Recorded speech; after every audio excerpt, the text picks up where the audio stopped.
Welcome back. I'm just continuing on with these, with hopefully giving you, well, one, how to actually solve indefinite integrals, and also giving you a sense of why you solve it the way you do. And I think that's often missing in some textbooks. But anyway, let's say that this is the distance, and let me give you a formula actually for the distance, just for fun. Let's say, oh, my phone is ringing. Let me lower the volume because you're more important. So let's say that the distance s. This time I'll write it as a function. Let's say the distance is, I don't know. I mean, I said it started at 5. So let's say it's, I don't know, 2t. Let's say this is actually a cubic function. You're not only accelerating, your rate of acceleration is increasing. And I think actually the rate of acceleration, if I'm not mistaken, is actually called jerk. But I might have to Wikipedia that. So let's say it's 2t to the third plus 5. And let's say I wanted to know how far I travel between t equals, I don't know, 2 seconds and t equals 5 seconds. Right? I'm not looking for the total distance I travel. I just want to know how far do I travel between time equals 2 seconds and time equals 5 seconds, right? So this might be 2 and this is 5. So an easy way to do that is I could just evaluate this function at t equals 5. Let me use a different color. I think it's getting messy. I could just evaluate this function at t equals 5. Oh, everything's so dark. I could evaluate it at t equals 5. Let's see, at t equals 5, 5 to the third power is 125. 250, it's 255. So the object's gone 255 feet at t equals 5, right? And then at time equals 2, the object's gone how far? 2 to the third is 8, 16, it's gone 21 feet. Right? So we can adjust, to figure out how far I traveled between time equals 2 and times equals 5, I just say s of 5 minus s of 2, right? How far did I go over after 5 seconds minus how far I already was after 2 seconds. And this is just 255 minus 21, and that's what? 234. 234 feet is how far I travel between 2 seconds and 5 seconds. Interesting. And I think you're starting to get a little intuition about why we evaluated that previous indefinite integral in the previous video the way we did. So let's actually draw the derivative of this function. So what's the derivative? So let's say, let me just call that v of t, I guess. V of t is just the derivative, right? Because it's the rate of change of distance with respect to time. So 3 times 2 is 6t squared, and the constant disappears, right? So it's just 6t squared. And that makes sense, right? Because your velocity doesn't care about where you started off from, right? You're going to be the same velocity if you started from 10 feet or if you started from 2 feet. Your velocity doesn't really matter about where your starting position is. So let's graph this. See, you're actually learning a little physics while you're learning calculus. Actually, I think it's silly that they're taught as 2 separate classes. I think physics and calculus should just be one fun 2-hour class. But I'll talk about that at another time. But anyway, so going back to this, let me graph that. 6t squared. Well, that's just going to look like a parabola, right? It's going to look something like this. This is t. This is the velocity. And now, if we just had this velocity graph, if we didn't know all of this over here, and I asked you the same question though. I said, how far does this thing travel between 2 seconds and 5 seconds?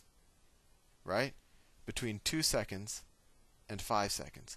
Well, I could do it the way that we learned in the previous video, where I draw a bunch of small rectangles, each of a really small width, and I multiply it times its instantaneous velocity at that exact moment, right?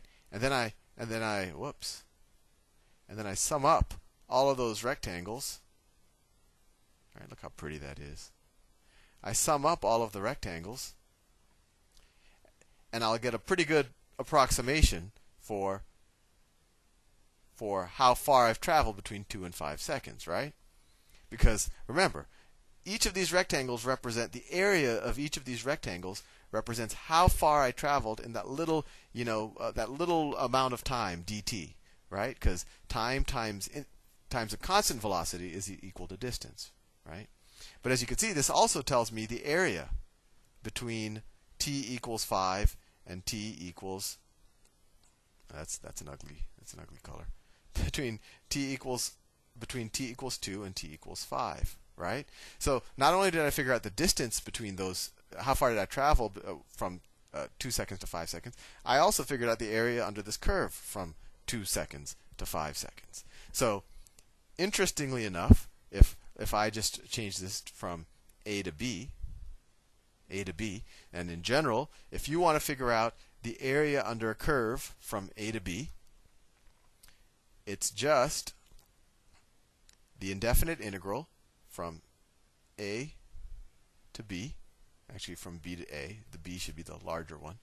B to A, I guess A to B, depending on how you say it. Let me write that in a different color because I think I'm making it messier. From A to B of this velocity function. So in this case, 6t squared dt, right?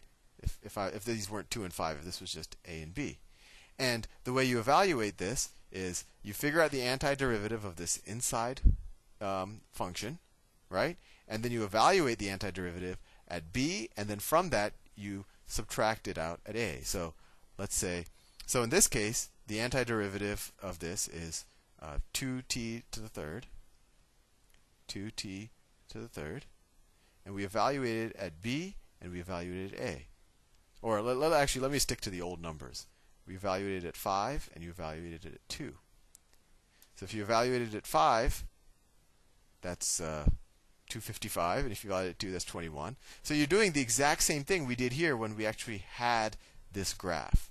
So I did all of this just to not confuse you further, but really just to give you an intuition of why, one, why the antiderivative is the area under the curve, and then two, why, let's say that A, B, and then why we evaluate it this way. You might see this in your books. This is just saying that if I want to figure out the area under a curve from from A to B of f of x, that we figure out the antiderivative. This capital F is just the antiderivative, right? Or it's just the antiderivative. We just figure out the antiderivative, and we evaluate it at B, and we evaluate it at A, and then we subtract the difference. And that's what we did here, right? This is what we did here intuitively when we worked with distance. I did this whole distance, the derivative and the antiderivative don't only apply to distance and velocity, but I did this to give you an intuition of why this works and why the antiderivative is the area under a curve. So let me clear this up and just rewrite that last thing I wrote, but maybe a little bit cleaner. Okay. So let's say that f of x with a big fat capital F is equal to, let's say it's, no, let me do it a better way.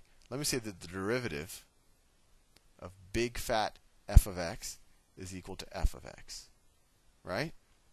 So all we're saying, I think actually this is the fundamental theorem of calculus, but I don't want to throw out things without knowing for sure. I have to go make sure. See, I haven't done math in a long time, so I'm giving you all of this based on intuition, not necessarily what I'm reading. But so the derivative of big F is this small f, and all we're saying is that if we take the integral of small f of x from A to B dx, that this is big F, its antiderivative at B, minus the antiderivative at A. In the next presentation, I'll use this. This is actually pretty easy to use once you know how to use antiderivatives, and we did these 3 videos really just to give you, or actually, is this the third or the second? Just to give you an intuition of why this is, because I think that's really important if you're ever going to really use calculus in your life, or write a computer program or whatever. And in the next couple of videos, I'll actually apply this to a bunch of problems, and you'll hopefully see that it's a pretty straightforward thing to actually compute. I'll see you in the next presentation.